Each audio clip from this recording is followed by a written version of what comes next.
Welcome to the Ford Steelers Extra Point. Good afternoon, everyone, and welcome inside the KDKA studios. This is KDKA Plus, and this is your post-game show brought to you by Ford. Bob Pompeani, Chris Hoke Bro 76 is here.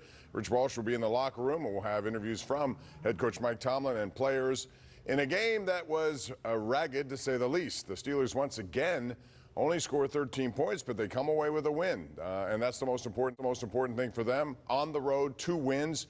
But, man, the second half, only 3 points produced, and it was because of a 40-yard pass interference and a Chris Boswell field goal. They can't keep relying on field goals. They can't. Really, listen, when they were up 10-0 at halftime, it still didn't feel like they had a comfortable lead. It still seemed really, really close. And then the second half was very sloppy. The Broncos outscored the Steelers 6-3 in that second half. The numbers just fell apart. The rhythm in the offense fell apart. The defense kept the Steelers in this game to win this game. But reality was this, Bob, a tale of two halves. First half, unbelievable offense and defense. Second half, offense crumbled. Yeah, and I think the defense did make some big plays. Maybe the biggest of all was Corey Trice in the end zone picking off Bo Nix. And clearly Bo Nix did not see Trice at all, and you could tell he's a rookie. He's having all sorts of problems. The Steelers, even though they didn't blitz all that much, they applied pressure, they confused him, and I thought took advantage of his inexperience, which was the game plan. And for Justin Fields, just don't turn the ball over, and he didn't. However, again, I get back to when you play better teams, you got to score more than what we saw last week. 6 field goals, and what we saw this week, basically just 1 touchdown, and that was it. Second half of the game, Denver's got a long way to go. They're not a good team right now, and Sean Payton, I think, has his work cut out. Yeah, I was really impressed with some of the things I saw Bo Nix do today. I think he has a bright future in the NFL, but didn't get help. The offensive line struggled to protect him at times, and Bo Nix made some bonehead decisions, but the reality is he's a rookie. And you talk about this, the Steelers and a lot of NFL teams will blitz a rookie quarterback, try to get after him, try to confuse them, and get them to throw them the ball. And the Steelers rushed 4 guys and were able to drop everybody, the other 7. But Bo Nix, he made some nice throws, but didn't make enough to put him over the hump to win this game. It was only a 1-score game at the end of the game, Bob. Yeah, they got a couple of sacks in this game. The Steelers did a very good job defensively once again. When you look at it, as far as the scoring drive that really mattered was a 12-play, 78-yard drive for the Steelers, which was culminated with Mount Washington getting in the end zone on a touchdown pass. But the big part of that one, and it was the 5-yard score to Washington. It was a big play by Fields, 16 yards to get away from Cooper. It looked like he was going to be sacked, and somehow he turned it into a 16-yard gain in that drive, which continued the drive. Meanwhile, Boswell, good from 22 and 53, continues to be the best in the business over 50 yards. Lutz had a couple. Quite frankly, I was a little surprised at that first one. I thought Denver was in a position to go for it. Yep. 4th and 6, you're down at this point. You got to score points. Field goal still didn't make it anything but a 2-possession game. So Sean Payton, I was curious about that call. Anyway, the bottom line is the Steelers get a win. And when you go on the road in the NFL and win, that is very important. But penalties were all over the place today. Too many on both sides. And quite frankly, Broderick Jones had a real difficult time today at right tackle before Troy Fautano was out, came back in to replace him. 3 penalties for 25 yards on 1 drive alone. He single-handedly killed that drive. I mean, it went from being a first down, a beautiful throw from Justin Fields over to George Pickens. Just a nice throw. Broderick Jones held the outside linebacker, hit third penalty on that drive. He's got to understand. I know he's in there. He's trying to press. He's not starting. He was benched for this game. He's thinking, I got to go out and do something. And sometimes when you press, you make mistakes that you don't typically make. And that's what happened today. But 3 penalties killed that drive, Bob. And it really went from a first down in the red zone all the way back now to a 3rd and 28. And not only did Pickens have the 51-yarder denied by penalty, also a touchdown pass because of a pick play. We'll talk about all these plays and more. Mike Tomlin's reaction and more coming up here from Denver. Steelers get to 2-0. And Baltimore lost today, by the way, so they're 0-2. We'll continue with the Ford Steelers Extra Point following a 13-6 win on the road in Denver right after this. Welcome back to the Ford Steelers Extra Point. The Ford F-150 is the official truck of the Pittsburgh Steelers and the best-selling truck in Pittsburgh. All right, welcome back. Bob Pompeani, Chris Hoke with you as we continue with our post-game analysis of this game. Steelers win on top of the AFC North because Cincinnati also just lost to Kansas City on a last-second Harrison Butker field goal. So 26-25, that's the game Cincinnati led throughout. But we're talking about the Steelers and the one drive. You know, they've been using a lot of tight ends. Arthur Smith, no secret, loves those. Last week we saw 4-on-1 play, a lot of 3 tight end sets, and it was Darnell Washington who came away with a touchdown today. It was huge, and who would have thought the ball would have gone to Darnell Washington down there in the red zone, hardly ever used, hardly ever thrown the ball to, and he has a perfect throw to the outside shoulder of Darnell Washington. Great throw and catch. Put the Steelers up 7-0. But what I loved about that drive, Bob, that was ended and capped with this touchdown was 12 plays. 8 of those plays were physical, smash-mouth, Steeler-type football. Yeah, there's no question. When you have big guys like that in there, you know, you don't see him target Darnell Washington, but why not? He is 6'7" or whatever the heck he is. That's a big He's target. a mountain of a man. And another big guy, and we expect to see more of him in the red zone, is Pat Freiermuth, who made a big reception today. And, you know, you didn't see all these big numbers on the offensive side of the board, but what you saw were when they had to make big plays in critical situations in that first half especially, not so much second half, it was Freiermuth making catches. 4 for 4 on this day, 39 yards. And, you know, Justin Fields, 2 of those catches had to be called back by touchdowns, as you said. But he put the ball on the money pretty much when he had to. And when he missed so that no one would catch it, which meant no turnovers. Yeah. Now, they did have, you know, we'll get into this a little later, another mishap with center quarterback in terms of whatever happened there. But that's 3 in 2 games for them, counting preseason. But, you know, Pat Freiermuth, they believe in him. They gave him a contract because they want to see more of him. And every time they throw it to him, he makes catches. He does. And listen, in the first half, he was 2 for 29 yards. He only had 2 catches for 10 yards in that second half. And something happened. And what I'm starting to see is that Justin Fields is a much better quarterback, Bob, when he's rolling out, when he's in play action. He's throwing the ball well on the run. And really, to me, he's very efficient with the ball. We saw that nice, beautiful throw to George Pickens that you referenced, where it was called back for holding on Broderick Jones. In the second half, it seemed like they tried to do too much pocket passing. That doesn't kind of fit the personality of Justin Fields. I would like to see him get back to those rollouts, those naked bootlegs, the play action where he really thrives. So Justin Fields is 2-0. He hasn't made any mistakes in terms of turnovers. He is scheduled to play next week per Jerry Dulac of the Post-Gazette. And then I wonder if he continues to do this. Now, listen, as much as I admire no turnovers, what I don't like to see is no offensive touchdowns. Sure. And they only have, I mean, you can't win games by kicking field goals all day long and relying on your defense. Sure, the defense is good, but at some point you got to make it a little easier for them as well. And they're going to play tough games. We know that down the stretch, the Steelers are going to play top-notch teams. So when you play against the Falcons, you play against the Broncos, you can win games only with field goals. What Bob's saying is when you start playing some of these higher-level teams and you're only kicking field goals and you can't finish drives, that's going to put you on the 8 ball and you're going to have a tough time winning games. And with Justin Fields leading that offense, the first half, we keep talking about that, that was Steeler football. I mean, the way that they were controlling the line of scrimmage, they were knocking the Broncos off the ball, and then bring the defense out and really getting after them with that 4-man rush, with their blitzes and with their just physicality that they had on that Steelers defense was kind of the ball that I like to see. And that 12-play, 78-yard drive, as I said, if you didn't know how fast Justin Fields was, he was being pursued by Cooper, who's very fast in his own right. Look to have him for a sack. He turns it into a 16-yard gain.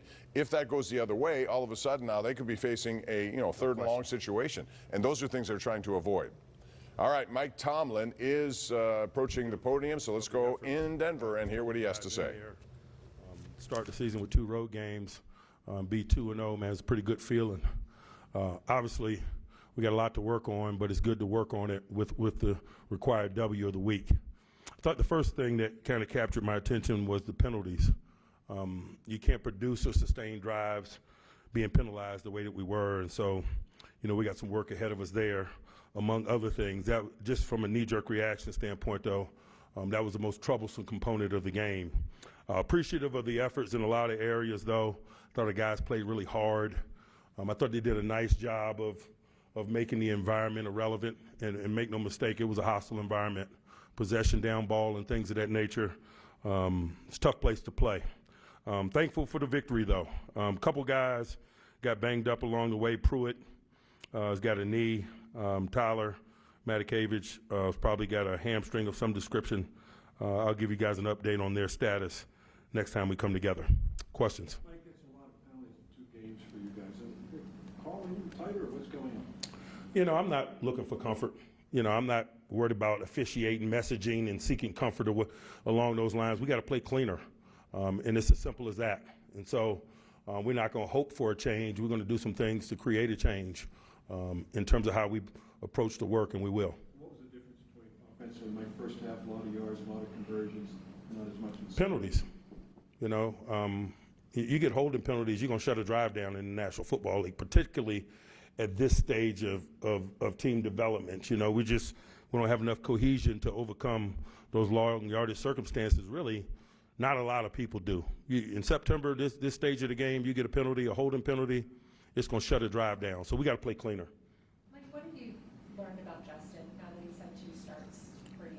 You know, I think with each passing day, I'm learning more about him. I just think that there's no substitute for a relationship. You go through something together, you learn about yourselves and each other, and so it's just been a good process. Looking forward to it, continuing. What do you think about your defense and its ability to create turnovers and splash play to defense? You know, we got a veteran group. We got a lot of talent over there. To be quite honest with you, I expect it. It's appreciated, but definitely expected. You know, they got to be a catalyst for us. They know it. They own that.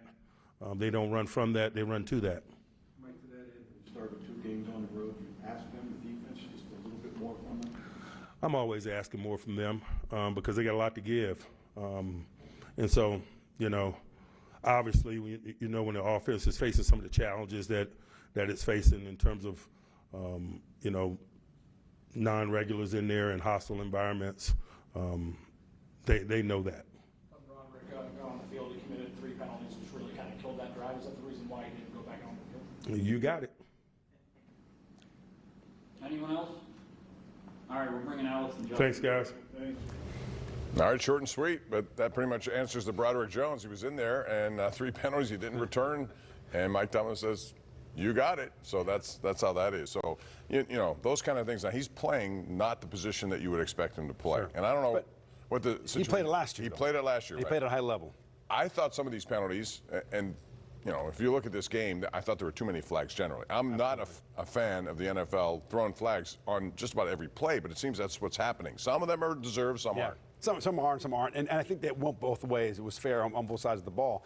But I really believe Broderick Jones, you know, he came off of last year, and everybody was singing his praises, and something happened in the offseason. He came to training camp, as we talked about. He looked a little uninterested in being there. Maybe it's the elbow, maybe he's working through that injury. I don't know what it is, but he has not been able to capture the fire and the magic that he had his rookie year, and it shows up now. Now he got 76, the rookie, Fautanu, starting over him at that right tackle spot. And it doesn't look like he's going to get back anytime soon because Fautanu looked like he did a pretty good job today. I can't wait to break down the film. But he did a solid job at that right side. 19 penalties on the day combined for both teams, over 200 yards. And quite frankly, that meant there were some offsetting ones also. So there were like, 23 flags thrown in this game. And again, it's just too much. It slows the game down. And if you didn't have an attachment to either of these two teams, it would be difficult to try to watch a game like this. So I think that has to get better, even from an official's point of view. But the bottom line is the defense made plays once again, and this is the second week in a row where they win the turnover battle. Last week was 3-0. This week it's 2-0.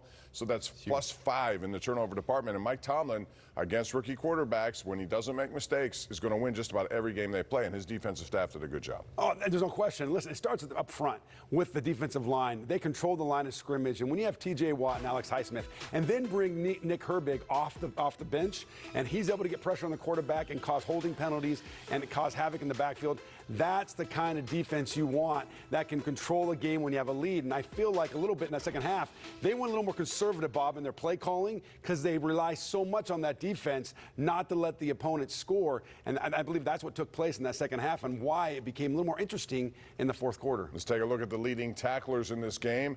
And you'll take a look at the most productive guys for the Steelers. And you have to start with Deshaun Elliott. He made one that really was one of the bigger plays. It was a 3rd and 1. He shot up the middle on a safety blitz, it looked like, and he made 9 tackles. That was the biggest one of all. Minka Fitzpatrick, who I thought turned and gambled on one of the big plays down the field when they did that razzle-dazzle play. He got a little bit burned there. Alex Highsmith, Patrick Queen, and you see Keanu Benton.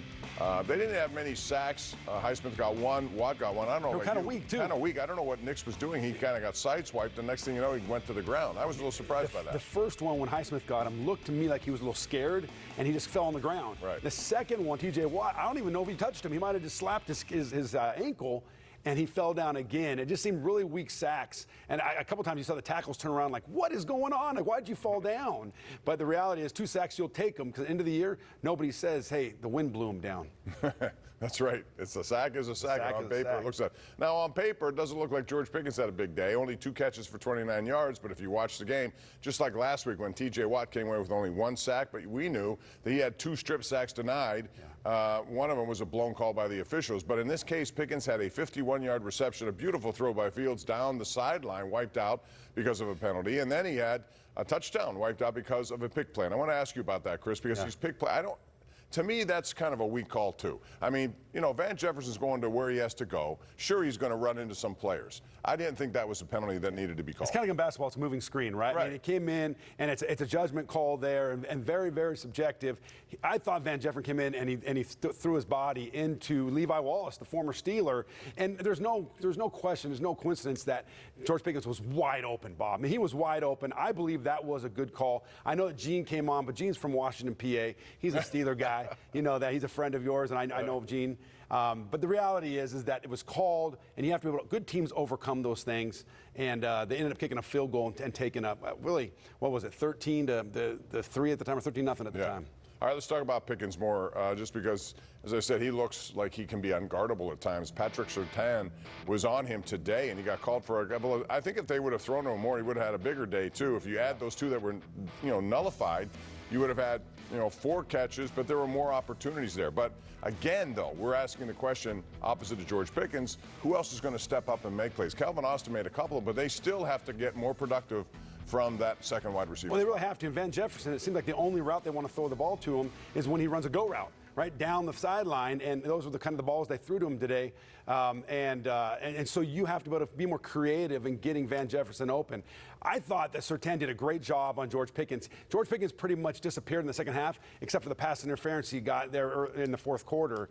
And so George Pickens, first half, second half, completely different, just like the whole team. Yeah, but that was a big pass interference play, and it made a big difference. Exactly, and it led to 3 points. We're going to take a break here. We have plenty planned for you, including your calls on a special edition of the Ireland Contracting Nightly Sports Call Steelers edition that's coming up. After we get some player interviews from the locker room, the Steelers are 2-0 atop the AFC North after winning in Denver 13-6. Welcome back to the Ford Steelers Extra Point. We continue here, Bob Pompeani, along with Chris Hoke, 76. And these are your standings. So the Steelers, picked 4th by many to start the season, are top of the division, taking care of business on the road twice. Anytime you come away with a road win in the NFL, you got to be happy about it, no matter how it looks. 2-0. The Browns came back and won a game today. They are 1-1, and Jacksonville really is struggling. Yeah. The Ravens at home had a lead, then lost it and could not come back against the Raiders, who beat them. And the Bengals lost a tough game. They led most of the way against Kansas City. But the Bengals are 0-2. But it is a long season, and those games at the end of the season are going to weigh heavily on what happens here. But they built some insulation coming home to the Chargers next week. Yeah, I mean, how about that? How about the Raiders going into Baltimore? Yeah. A very tough place to play. Gardner Minshew takes the Raiders in there to beat the Ravens. And who would have thought that? You would have thought the Ravens would be on top right now with the Bengals, then the Browns and the Steelers. That's what everybody was projecting. To have it flip like this is quite interesting. Yes, it is. And defense, once again, was the name of the game. Defense did a good job today. We talked about, when you have as many penalties, you're also going to have a lot of punts. And combined, there were 14 of them today. You never like to see that. It slows the pace of the game down, but the defense made that possible. Cam Hayward spoke briefly after the game. They couldn't just settle back and throw quick passes. They had to go downfield. And then that gives a chance for our rushers to hit home. I don't know if we got enough sacks like we wanted to, but we applied a lot of pressure and rushed a lot of stuff. All right, what about that defensive line pressure? Because they're generating it really without the help of an exotic blitz from anybody. Which is unique because usually the Steelers' defense is built on getting pressure through blitzes. And when you have T.J. Watt, when you have Alex Highsmith, and Ogunjobi's getting good pressure on the quarterback. I haven't seen much out of Benton yet. I'm sure we'll see more as time goes on, and Cam Hayward. But when you have those fellas getting after the quarterback, you could drop 7 guys, and it really helps you in pass defense, Bob, because now you can have everybody in every zone. You can cover everybody, and can still have people in zone play are playing robber like Mika Fitzpatrick likes to play, where he's free roaming, and that is an advantage Steelers in every game, in every situation. We talked last week about how Atlanta couldn't do anything on third down. The Steelers stuffed them out to a very low third down percentage. Well, today Denver was just 2 of 12. So that's not a good percentage, but it's credit to the Steelers who got off the field in those situations. TJ Watt spoke after the game. Here's number 90. To be pretty happy keeping them to just 64 yards on the ground. Pretty exhausted. The elevation is crazy. I think it was like 65, 70 plays, something like that. I'm really proud with how our defense played today. Like you said, it starts with stopping the run and then trying to get after the rookie quarterback as much as we could. I thought they did some things well today, but I'm just proud of the way that we were able to bow up, especially how about Corey Trice, all that he's been able to overcome, and I've just seen all the work that he puts in, and to see him get that play, that interception was huge. Yeah, I wanted to talk a little bit about that. Maybe the biggest play of the game. Cam applied a little bit of pressure, but he really came up in a big-time moment. He did, and we felt like we were getting close all day long with applying the pressure, and to have Corey make a play like that in a big-time moment was huge. But we're not surprised. We love making plays. We love seeing who's going to make plays. We know there's plays to be made, but we're not trying too hard to do a little bit more than we're supposed to. We're trusting in each other, and I think we're only going to continue to get better as a defense. You guys think you rattled Bo a little bit, Bo Nix?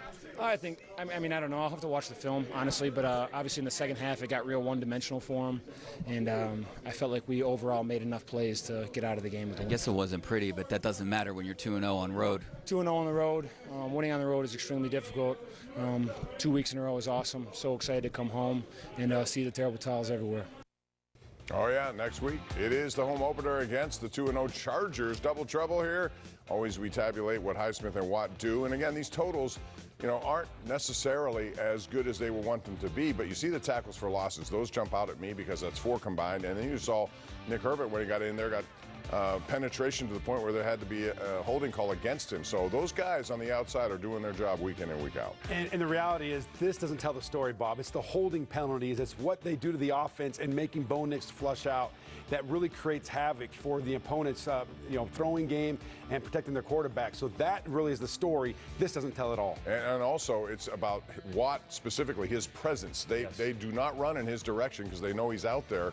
And so a lot of the game plan is to stay away from him, which helps the other side of the field. Yeah, and when they go to TJ Watt, what happens? It's a negative play, or they have to bounce it, and it makes plays for other people. So TJ Watt, that factor is huge for the Steelers defense. Now, it was interesting. He mentioned, TJ did, Corey Trice and what he was able to do. And I guess those of you who are familiar with his story, he was a 7th-round pick because he had ACL injuries in college, and then he comes to Pittsburgh, and last year his season was ended before it ever started with another leg injury, and he had to rehab back from that.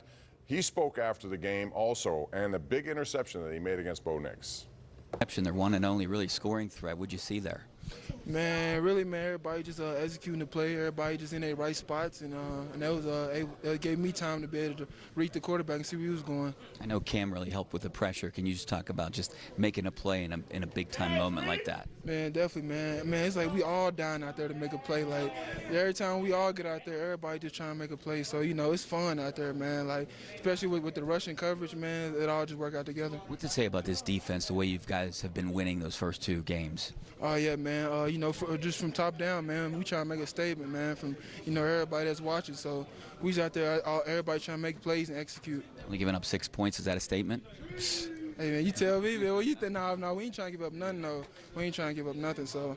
So 2 straight on the road, coming back home. How good does that feel for you guys? Oh, yeah, it feels great, man. But, we definitely got more work to do. We're going to enjoy it tonight, but then tomorrow we're going to start analyzing the tape and, continue for the Chargers. You feel like you guys got in Bo Nix's head a little bit? I can't really say that. I really don't know, but I know I feel like we put together a really good scheme for him. All right, those secondary guys are helped with the pressure that they get from the front 4. You could put 7 into the secondary, which creates problems for a quarterback.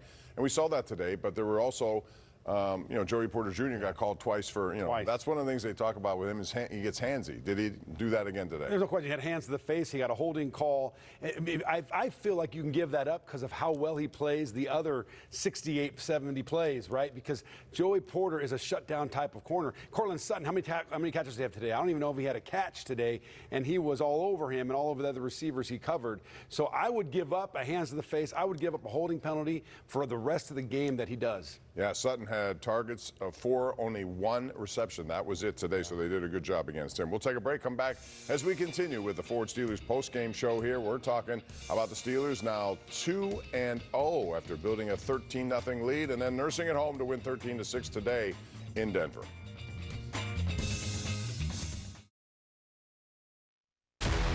Welcome back to the Ford Steelers Extra Point.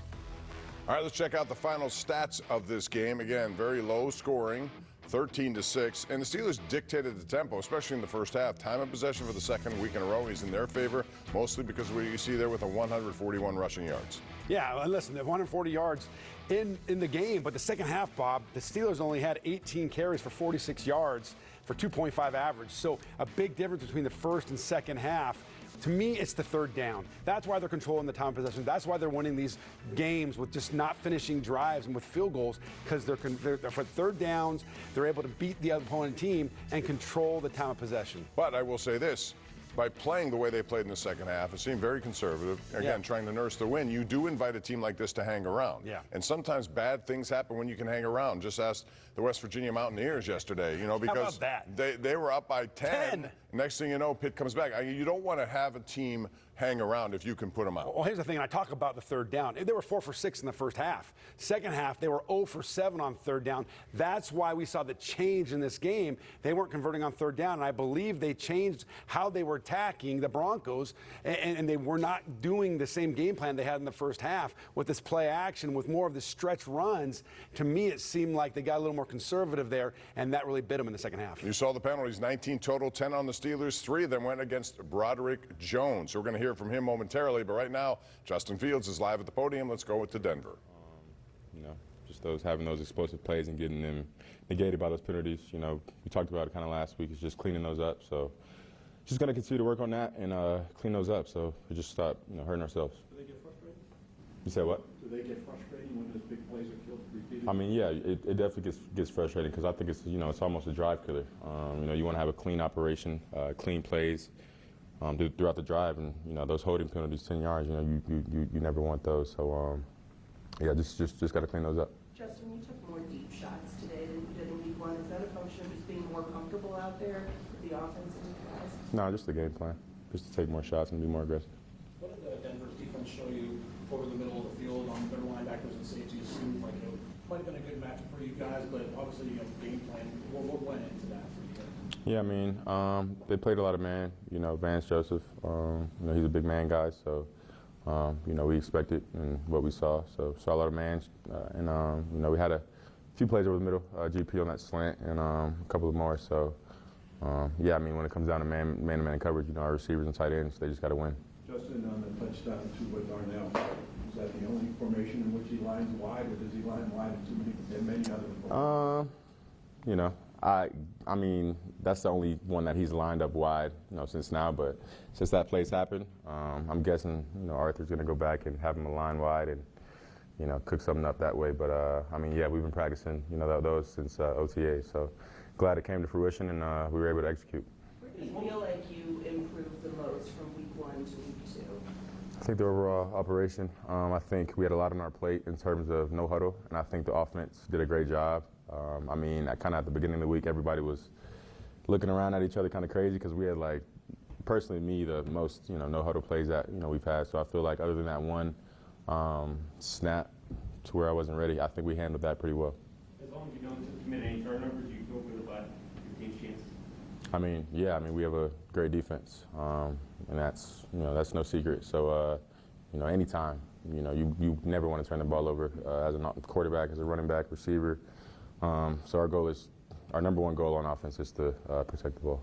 You mentioned all those shots to GK, some of them got called back as a penalty, but Do you feel like you took a big jump in the chemistry with him this week after taking a full week off with one, or is that a kind of slow progression thing? I mean, I think it's the same thing, to be honest. I don't think it's anything progressive or anything like that. I think, me and GP have, kind of been on the same page for a good amount of time now. So, like you said, those penalties kind of negated those, and just like you said earlier, you just got to clean those penalties up, and hopefully they count next time. What do you need to do to fix that this week?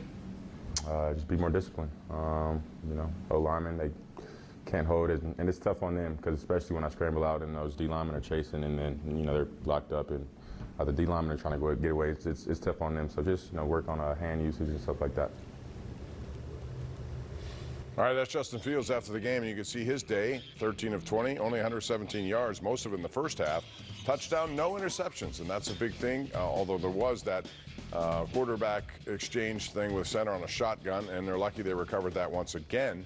But overall, he's doing exactly what Mike Tomlin wants him to do, which is to manage the game, don't make a mistake.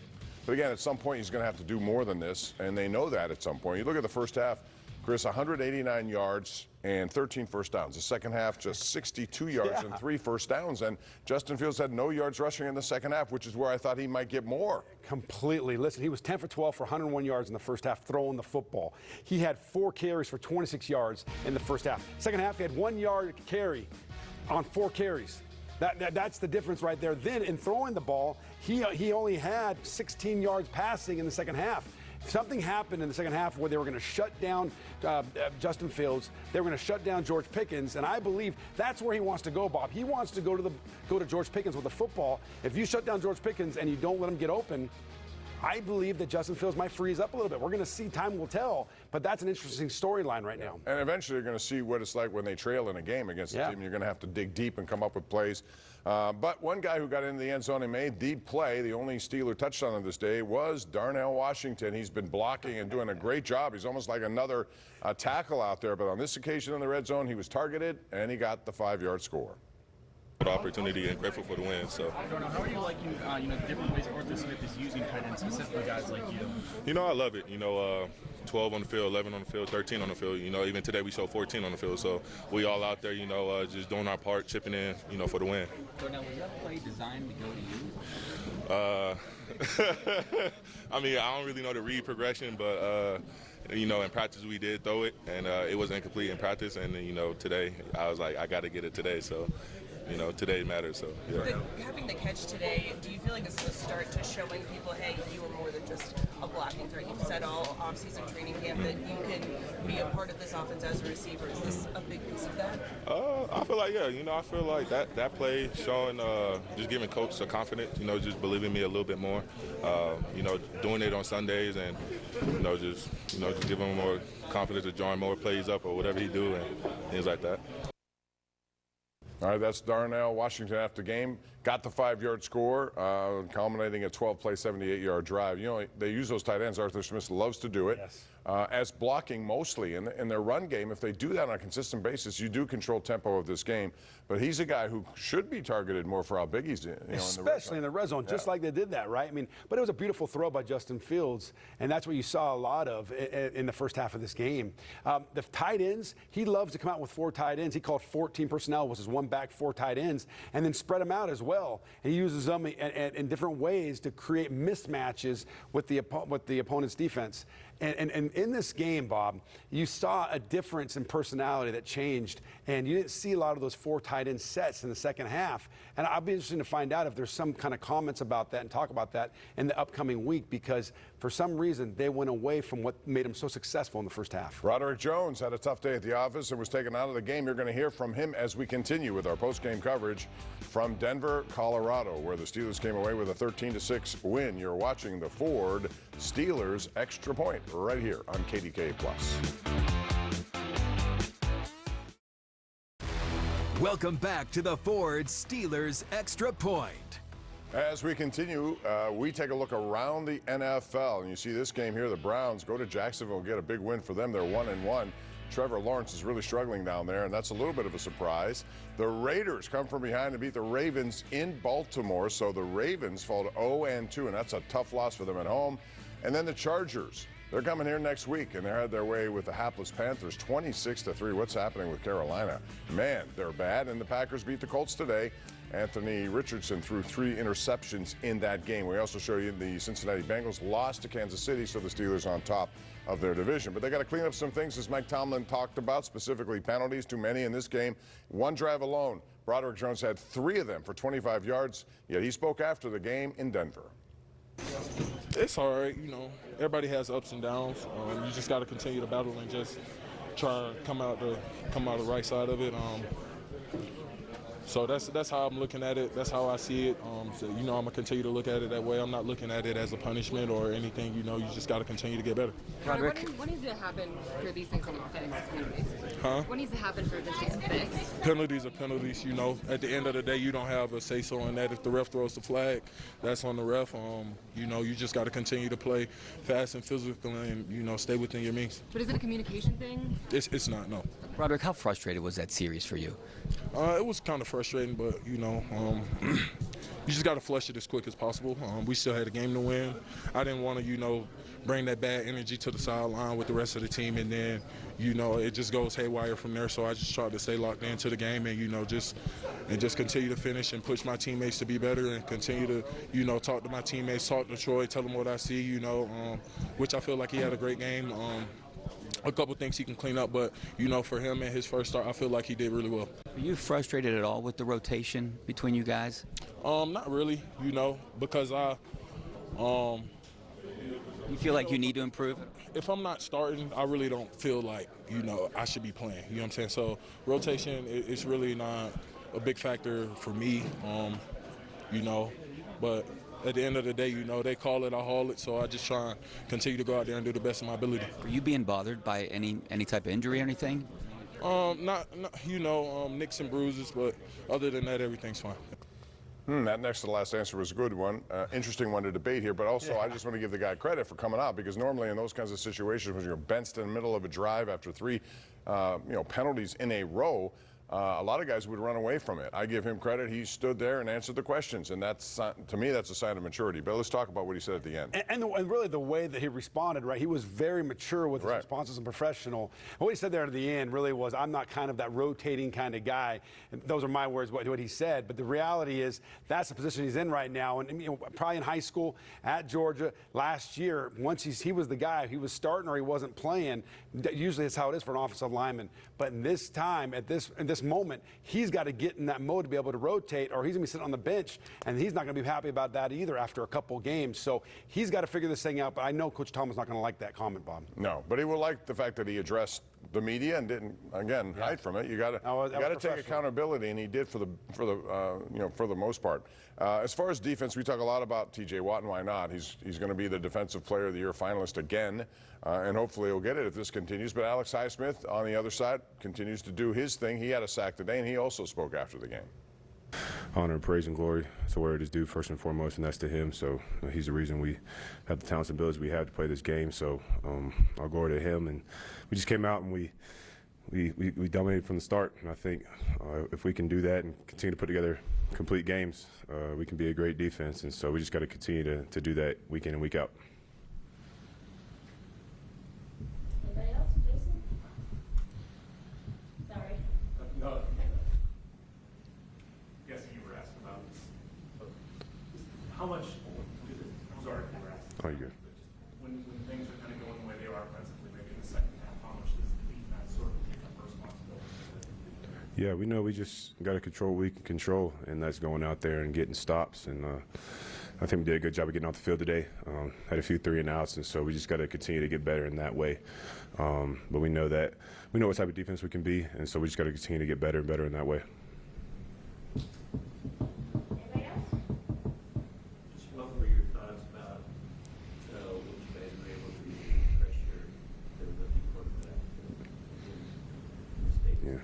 Yeah, I mean, we know that we had to get after him, and we knew that if we were able to put pressure on him and get after him, then we would have a good day, and we did that. We were able to get back there and get some pressure, and back end made a bunch of great plays as well. So I think overall it was just a good day for us, and we just got to build on this one. I think we can be way better in many different areas.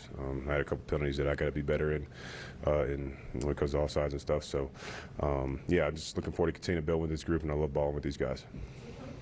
As far as the other linebackers of the day, we'll get them in a second. But you see Highsmith stay here. 4 tackles, got the 1 sack, 2 tackles for losses. Those are big in a quarterback hit.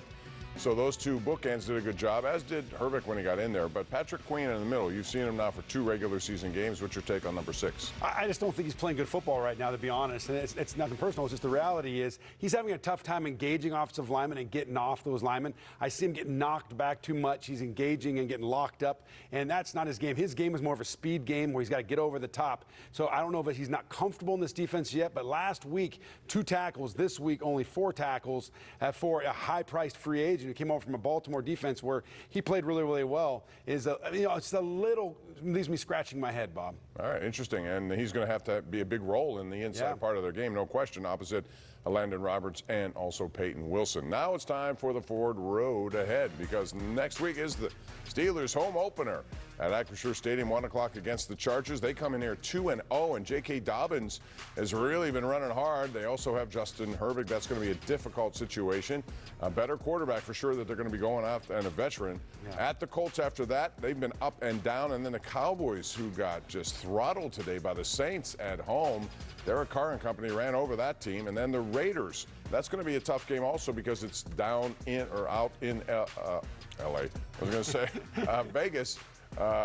And the bottom line is they look like they're a team that can. Gardner Minshew looked good today. He made some throws against the Ravens that you didn't expect him to make. Your take on that, especially next week with the Chargers coming here. Herbert's a challenge. Oh, the Herbert's a challenge. It's so hard, Bob. I mean, he's got this team really rolling, and they went out to the Panthers today, and the Panthers are a lowly team, but really got after him, only gave up 3 points and scored, 28, 29 points. So this is going to be a game now that I don't think we anticipated.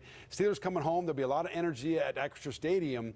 But I believe that this Chargers team could be for real. Herbert's a great quarterback, and when you have a really good quarterback, a top-notch guy, it makes your team very dangerous. Especially with the run game. That's a newfound run game. Dobbins. And Harbaugh has that ability to do that. So we'll see. Good matchup next week. You'll see it on KDKA TV. So we have a special edition of the Ireland Contracting Nightly Sports Call coming up. We want to hear from you. You can call us. You can tweet us, whatever you'd like.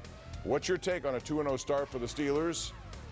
Certainly wasn't as artistic as they would have wanted, but they got the win. They're 2-0 on the road. Your take coming up next, right here on KDKA+.